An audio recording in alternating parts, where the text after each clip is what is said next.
নজর রাখবো ত্রিপুরার দিকে। সেখানে রাতের ঘুমেই মৃত্যু, উদয়পুরে চাকের তাণ্ডবে ধ্বংসস্তূপে চাপা পড়ে মৃত্যু বৃদ্ধার। ত্রিপুরার গোমতী জেলার উদয়পুরে ভয়াবহ দুর্ঘটনা। প্রতিদিনের মতো রাতে ঘুমিয়েছিলেন বৃদ্ধা। কেউ ভাবতেও পারেনি সেটাই হবে তার শেষ রাত। সোমবার রাত ঠিক 10টা নাগাদ নেতাজি সুভাষ ব্রিজ সংলগ্ন এগ্রিকালচার চৌমুহনী এলাকার নিয়ন্ত্রণ হারিয়ে একটি ট্রাক সোজা ঢুকে পড়ে একটি বসত বাড়ির ভেতর। মুহূর্তের মধ্যেই ভেঙে পড়ে বাড়ির একাংশ। দুর্ঘটনার সময় বাড়ির ভিতরেই ঘুমিয়েছিলেন পরিবারের সদস্যরা।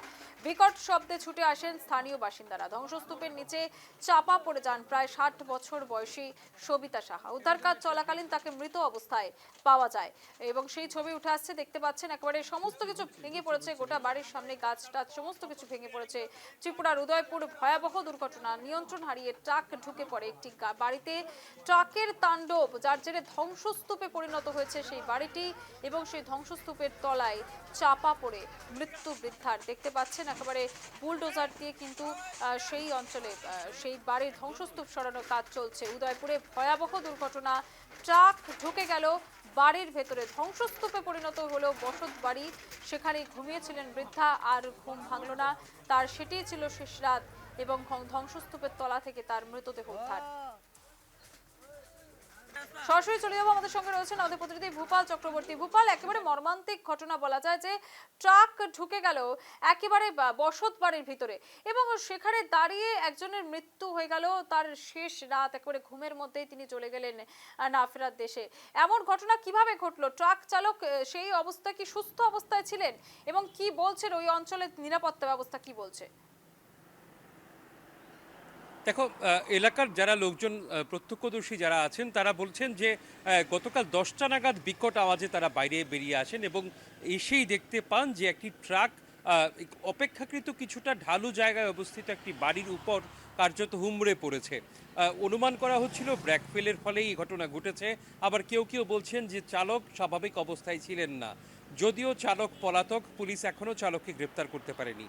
তো এই অবস্থায় ট্রাক যখন সেখানে পড়লো প্রায় 10টা নাগাদ, তখন সঙ্গে সঙ্গে খবর দেওয়া হয়েছিল উদয়পুরের দমকল বিভাগের কর্মীরা এসে খুব চেষ্টা করেও লাভ হয়নি।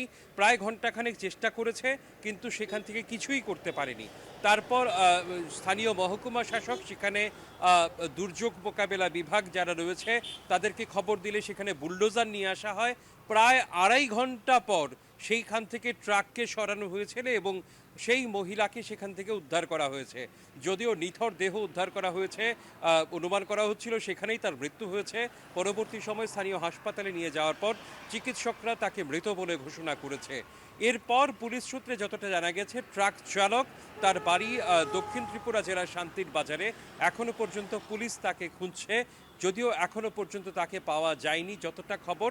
আবার কেউ কেউ বলছে যে পুলিশ তার হদিশ পেয়েছে, শীঘ্রই হয়তো গ্রেপ্তার হতে পারে। সব মিলিয়ে বলা যেতে পারে উদয়পুরে শোকের আবহ, কারণ কাল রাতে যখন তারা ঘুমোচ্ছিলেন হঠাৎ করে এইরকম একটা অন্ধকার নেমে আসবে এবং সেই ঘুমটাই সেই সবিতা দেবীর শেষ ঘুম হয়ে যাবে, সেটা পরিবারের কেউই আন্দাজ করতে পারেনি। যেটা হলো 2.5 ঘন্টা সেই ট্রাকের নিচে চাপা পড়ে শেষ পর্যন্ত সেই মহিলার মৃত্যু হলো। পরিবারের সদস্যদের কি মন্তব্য এই মুহূর্তে দাঁড়িয়ে? দেখো, পরিবারের সদস্য বলা যেতে পারে শোকে মুহ্যমান। তাদের সেই রকমভাবে কিছু বলার মতো নেই, কারণ তারা অবাক হতবাক। হঠাৎ করে এইরকম ঘটনা এবং সেখান থেকে ট্রাকটা হঠাৎ করে তাদের বাড়ির ছাদের উপর এসে পড়লো এবং সেখানে হঠাৎ তারা স্বজনহারা হলেন। তার মেয়ে এবং পরিবারের অন্যান্যরা কার্যত কান্নায় মশগুল। এলাকার লোকজন বলছে যে এই ক্ষেত্রে দুর্যোগ মোকাবেলার ক্ষেত্রে, কারণ উদয়পুর শহরের একেবারে পার্শ্ববর্তী এলাকা সেটা বলতে পারি, এবং মহকুমা শাসকের কার্যালয় থেকে বড়জোর কয়েকশো হাত দূরে অবস্থিত এই দুর্ঘটনা। সেখানেও দুর্যোগ মোকাবেলা বিভাগকে আসতে 2.5 ঘন্টা কেন লাগলো এবং সেখানে দুর্যোগ মোকাবেলার বিভাগ এসে সেই মহিলাকে বের করতে এতটা সময় কেন নিল, এটা নিয়ে স্থানীয় লোকজনদের মধ্যে প্রশ্ন রয়েছে।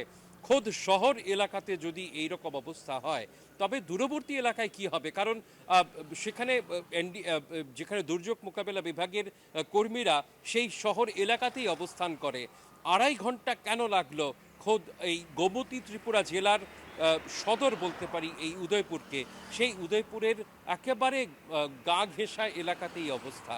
কেন এরকম ঘটনা ঘটলো, এটাই প্রশ্ন এলাকার লোকজনদের। একবারে ভূপাল, অনেক ধন্যবাদ। এতক্ষণ সরাসরি আমাদের সঙ্গে ছিলেন আমাদের প্রতিনিধি ভূপাল চক্রবর্তী। রাতের ঘুমে মৃত্যু, উদয়পুরে মর্মান্তিক ঘটনা, ট্রাকের তাণ্ডব, ধ্বংসস্তূপে চাপা পড়ে মৃত্যু 60 বছরের বৃদ্ধার। ত্রিপুরার গোমতী জেলার উদয়পুরে ভয়াবহ দুর্ঘটনা, ট্রাক একেবারে ঢুকে গেল বসত বাড়ির ভেতর, 4 জনের মৃত্যু হলো 60 বছরের বৃদ্ধার।